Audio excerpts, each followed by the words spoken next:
aplicado, hay teorías nuevas, pero que no se originan en la observación. Son concebidas, al menos a grandes rasgos, antes de recoger observaciones. Acá la idea es que uno va a observar, va a recoger informaciones a partir de la observación, pero cuando uno las va a recoger es porque tiene una hipótesis de base.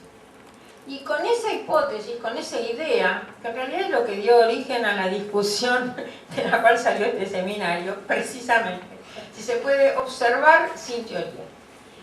Y acá lo que se discute frente justamente al inductivismo ingenuo es que las observaciones se hacen a partir de cierta teoría y que entonces empiezan a tener otro grado de significatividad.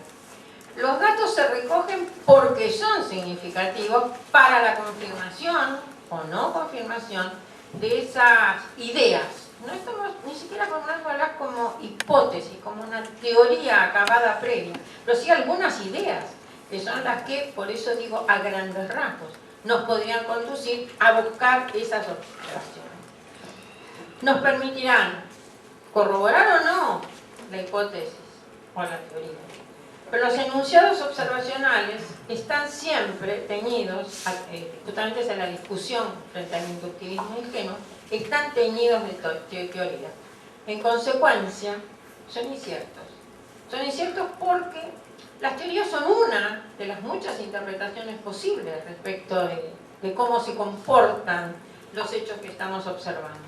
Y lo que tenemos que analizar entonces no son solo las observaciones, sino las observaciones a la luz de la teoría.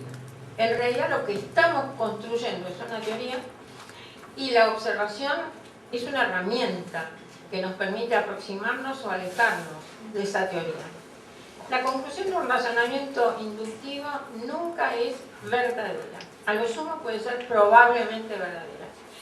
Yo diría probablemente, o quizás diría más bien posiblemente verdadera. Porque la diferencia que hay entre probabilidad y posibilidad es la posibilidad precisamente de cuantificar. La probabilidad es cuantificable, la posibilidad no necesariamente. Y lo saben bien los geógrafos, ¿no es cierto? Con Vidal de Larache hablaban de posibilismo y no de probabilidad. Entonces, en algunos casos nosotros, cuando podemos cuantificar cuáles pueden ser esas conclusiones, inferir cuáles pueden ser esas conclusiones y podemos decir, no estamos seguros, pero podemos cuantificar la probabilidad de que algo ocurra, hablaremos de probabilidad. Y si no estamos en condiciones de cuantificar, diríamos, es posible. En este caso, entonces, la conclusión de un razonamiento inductivo, en algunos casos, es solamente probablemente verdadera. En otros casos es solamente posiblemente verdadera. Que lo saben los meteorólogos, ¿no es cierto? Cuando nos dicen que es probable que hoy a las 10 de la mañana llueva. Acá entra en juego algunas cuestiones que también hay que considerar y que en el caso de la didáctica han tenido relevancia a lo largo de siglos. Hablamos del inductivismo. La ciencia y el inductivismo, según Chalmers, plantean tres posturas diferentes. Por un lado, la postura del escéptico, que como Hume decía, nosotros podemos observar, pero en realidad la relación que hay entre las observaciones es algo que solamente pertenece al campo de nuestro pensamiento. Nosotros no observamos las relaciones, sino que las pensamos, las concebimos. Y si aceptamos que la ciencia se basa en la inducción y aceptamos, como Hume demostró, que la inducción no se puede justificar ni por la lógica ni por la experiencia, concluimos que la ciencia no se puede justificar de un modo racional. En este sentido, Hume era un escéptico respecto de la posibilidad de construir ciencia a partir de la inducción. Hay una segunda postura que sería atenuar esta exigencia de que siempre esté basada la conclusión científica, la teoría científica sobre la inducción. Dice, todo el conocimiento no lógico no tiene por qué derivarse de la exigencia y argumentar en favor del principio de inducción, basándose en alguna otra razón. Pero no es aceptable considerar que el principio de inducción o algo parecido es evidente, tal como decía Hume. Lo que pasa es que podemos decir, sí podemos utilizar la observación, sí nos lleva a algunos caminos, sí nos lleva a formular cierta clase de hipótesis, sí nos puede indicar mayores valores de probabilidad en la ocurrencia de ciertos hechos. Y cuestión que no deja de ser fundamental, que en algún momento vamos a plantear, que tiene que ver con la incerteza respecto de cuáles son los resultados que se obtienen a través de las acciones de enseñanza. Porque uno puede preguntar si esto que tiene que ver con la didáctica, tiene mucho que ver. Porque una de las observaciones que se han hecho, y algunos han sostenido, y esto desde la Grecia clásica, que no se podía hacer una ciencia de la enseñanza porque sus resultados siempre eran inciertos. Entonces, si yo necesito que las reglas de la práctica, por ejemplo, me conduzcan a resultados ciertos para afirmar el carácter científico que tiene el origen de esas reglas, en el caso de la enseñanza tendríamos que analizar si es previsible cuál va a ser el resultado que se obtenga a través de las acciones de enseñar, o no es previsible, si solamente es probable, o más aún, si solamente es posible.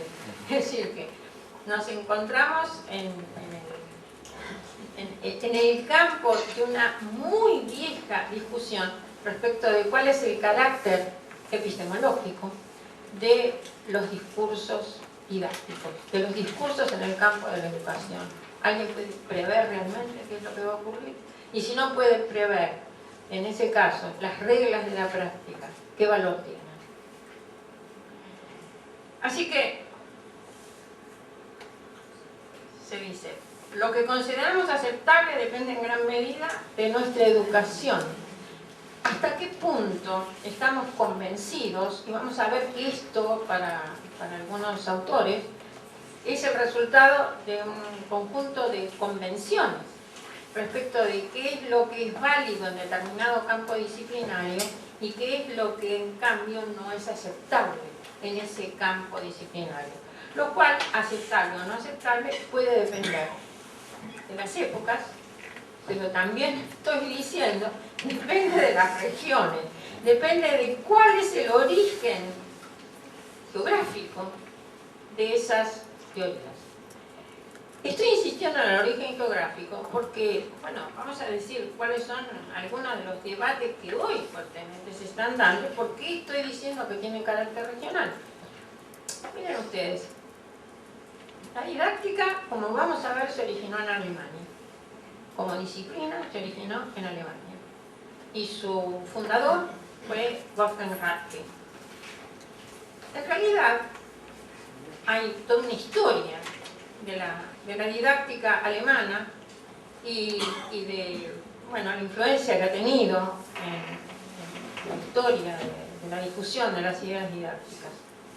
Sin embargo, cuando miramos nosotros qué es lo que pasa, por ejemplo, con la literatura escrita en inglés, lo que sería el campo de la educación en teoría angloamericana, nos encontramos con que la palabra didáctica existe. Existe la palabra didáctica, pero no quiere decir lo que nosotros queremos decir con ella.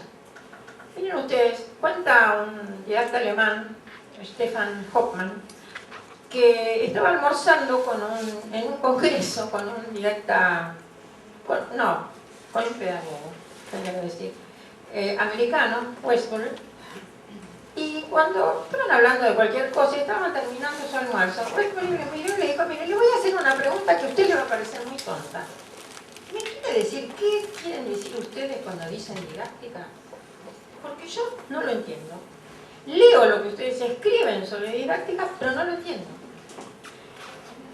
Didáctica en inglés significa enseñanza directa, significa enseñanza, clase magistral. Por ejemplo, una clase didáctica es una exposición magistral, en la que el profesor es absolutamente directivo, habla solo. Y esto ha llevado a que en realidad en inglés hablar de didáctica es peyorativo.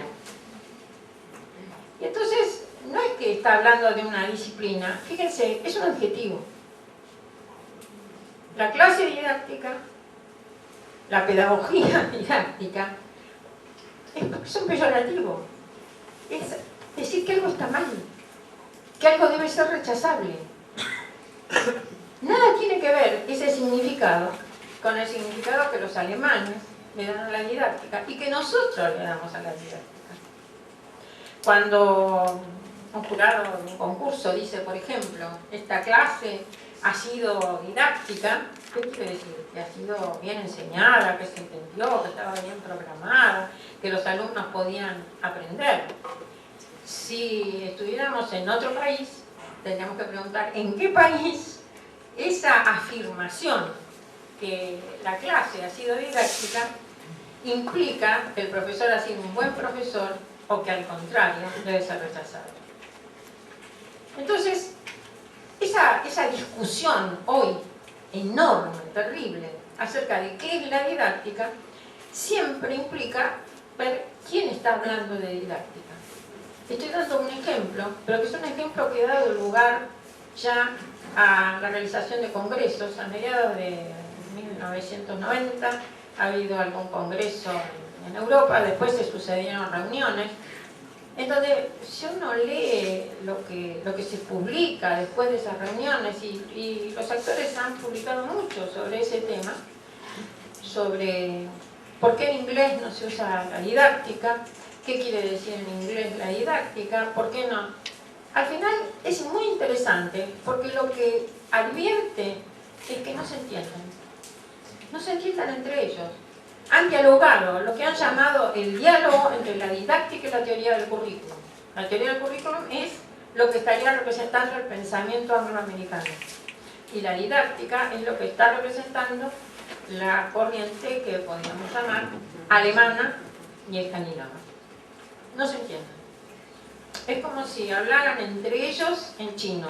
Y cuando nosotros lo leemos, también nos parece que están hablando, no sé, en suajili, en algún idioma que no conocemos. Pero no se entienden. Hablan de cosas diferentes.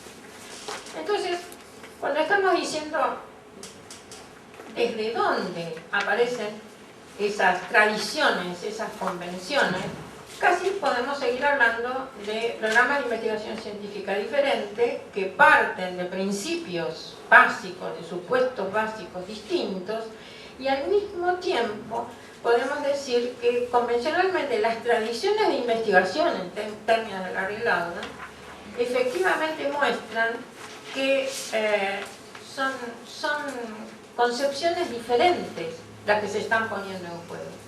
Y por eso es muy difícil que el diálogo efectivamente se pueda establecer.